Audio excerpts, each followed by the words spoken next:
सुंदरबन के जंगल में एक ठग सियार रहता था। वह बहुत ही निकम्मा और कामचोर था। हमेशा इसी जुगाड़ में रहता कि कहीं कोई मुर्गा मिले जिसे मूर्ख बनाकर उसके साथ ठगी की जाए। एक दिन, अरे बंदर भाई, कल रात में मैंने आपको सपने में देखा। अरे रहने दे सियार, तू अपना सपना अपने पास रख और मुझे जाने दे। ऐसा बोलकर बंदर चला गया। धीरे धीरे सारे जानवर सियार की हरकत को जान चुके थे, इसलिए कोई भी जानवर उसकी बातों में नहीं आता था। अब सियार समझ चुका था कि इस जंगल में उसकी दाल नहीं गलने वाली, इसीलिए वह दूसरे जंगल जाने का निश्चय किया और अगले दिन सियार अपने जंगल को छोड़कर दूसरे जंगल के तरफ निकल पड़ा।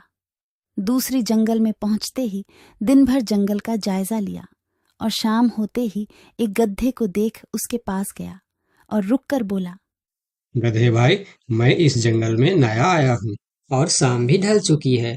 क्या मुझे एक रात रुकने के लिए आपके पास शरण दे सकते हो? हाँ हाँ, क्यों नहीं। अभी तो तुम इस जंगल में नए हो और हमारे लिए मेहमान हो, और मेहमान तो भगवान के समान होते हैं। ऐसे कहते हुए गधे ने सियार को अपने पास रोक लिया और उसे सम्मान के साथ भोजन कराया। भोजन करने के बाद दोनों आपस में बातें करने लगे।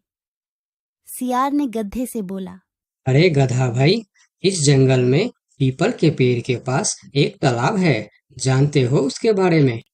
हाँ हाँ, पीपल के पास एक तालाब है। वह तालाब कीचड़ से भरा पड़ा हुआ है। उसका पानी भी बहुत गंदा हो चुका है।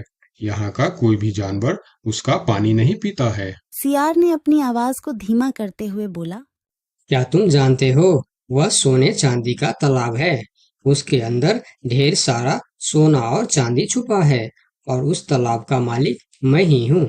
सियार का बात सुन गधे ने चौंक के बोला, ये तुम क्या बोल रहे हो सियार भाई? तालाब भी कहीं सोने और चांदी का होता है? मैं भी ऐसे ही सोच रहा था। मुझे भी इस तालाब के बारे में कोई जानकारी नहीं था, लेकिन कुछ ही दिन पहले मेरे पिताजी मरने से पहले सारे संपत्ति मेरे नाम की। उसमें यह तालाब भी है और आज मैं अपनी संपत्ति देखने के लिए ही यहाँ पर आया हूँ। यकीन नहीं होता तो यह थैली में देख लो, जो मैंने अभी इस तालाब से निकाला है। सोने के गहने निकालकर गधे को दिखाया, जो उसे ठगने के लिए उसने अपने साथ लेकर आया था। गहने को देखकर गधे को सियार के बात पर विश्वास हो गया और बोला, अरे हाँ, ये तो सचमुच सोने चांदी का है। तब तो तुम बड़े ही भाग्यशाली हो, इसलिए तुम्हारे पास ये सोना चांदी का तालाब है। अब सियार मन ही मन खुश हो रहा था। उसे तो इसी बात का इंतजार था। गधा भाई, मुझे इस संपत्ति से कोई भी लालच नहीं है। मेरे पास मेरे जंगल में और बहुत सारे संपत्ति है, जो मेरे पिताजी ने मेरे लिए छोड़कर गए हैं। मैं तो यहाँ तालाब बेचने के लिए आया था। सोचता हूँ तुम भले जानवर दिखते हो, क्यों ना तुमको ही यह सब बेच दूं।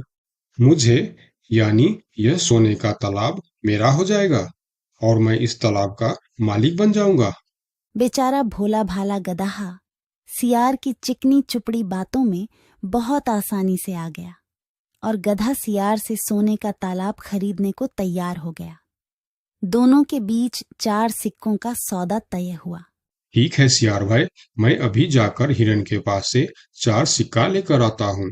मेरे पास अपना घर न होने के कारण मैं अपनी सारी कमाई हिरन के पास ही रखता हूँ, और जब भी मुझे जरूरत पड़ता है मैं उससे ले लेता हूँ। ठीक है गधे भाई, लेकिन ध्यान से, जंगल में किसी को इस बात का पता नहीं चलना चाहिए, वरना जंगल के सारे जानवर मेरे पीछे ही पड़ जाएंगे। ऐसा बोल सियार गधे को भेज देता है और गधा हिरण के पास जाकर अपना सिक्का मांगता है। गधे भाई, घर में सब ठीक तो है ना? आज आपको अचानक से 4 सिक्कों का क्या जरूरत पड़ गया? अरे, वह अपने जंगल में जो तालाब है ना, मैं उसे खरीद रहा हूँ। तालाब खरीद रहे हो? क्या करोगे तुम तालाब खरीद के? तालाब का तो पता नहीं, लेकिन उसमें जितना सोना चांदी है वह सब मेरा हो जाएगा। तालाब में सोना? ये तुम क्या बोल रहे हो भाई? मुझे तो कुछ भी समझ में नहीं आ रहा है। मुझे डर है कि तुम कहीं कोई परेशानी में ना आ जाओ। देखो, तुम मुझसे कुछ भी मत छुपाओ। क्या बात है? साफ साफ बताओ मुझे। हमारे जंगल में एक बहुत ही अमीर सियार आया है। ढेर सारी संपत्ति है उसके पास। और तो और हमारे जंगल में जो तालाब है ना, जिसे हम लोग गंदा नाली समझकर उसका पानी भी नहीं पीते हैं, उस तालाब में ढेर सारा सोना और चांदी है। उसने तो मुझे उस तालाब से सोने का गहना भी निकाल कर दिखाया है। उसी तालाब को मैं खरीद रहा हूँ।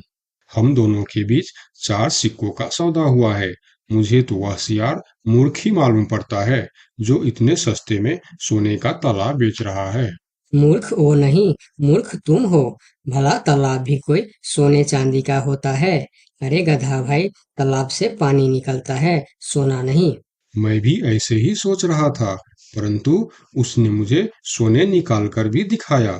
गधे भाई, मुझे वह कोई ठग मालूम पड़ रहा है, जो तुम्हारे आंखों में धूल झोंक कर तुम्हें झांसा दे रहा है। मैं एक तरकीब बताता हूँ, जिसे दूध का दूध और पानी का पानी हो जाएगा। कौन सा तरकीब हिरन भाई? तुम ऐसा करो, उस सियार से बोलो कि मेरा हिरन भाई ने कहा है कि लिखा पढ़ी होगा तभी मैं उसे 4 सिक्का दूंगा, और अगर बिना लिखा पढ़ी से ही काम हो जाता है तो मैं सिर्फ एक ही सिक्का दूंगा। अगर वह तालाब सच में सोने की है तो वह लिखा पढ़ी जरूर करेगा, नहीं तो वह एक सिक्के में ही मान जाएगा।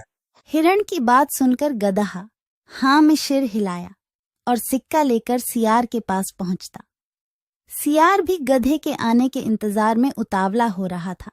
गधा पहुंचते ही सियार से बोला, सियार भाई, मेरा हिरन भाई ने कहा है, यदि आप लिखा पढ़ी के लिए तैयार हो तो मैं आपको 4 सिक्का दूंगा, वरना बिना लिखा पढ़ी के आप एक सिक्का ले लो और मुझे यह तालाब दे दो।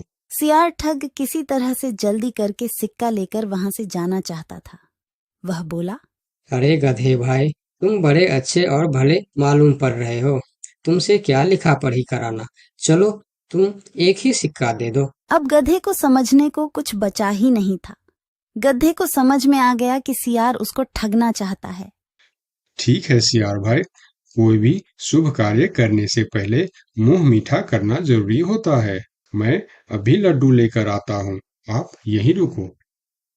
गधा जंगल से 2-3 जानवरों को बुला लाया और सियार की जमकर धुनाई कर दी।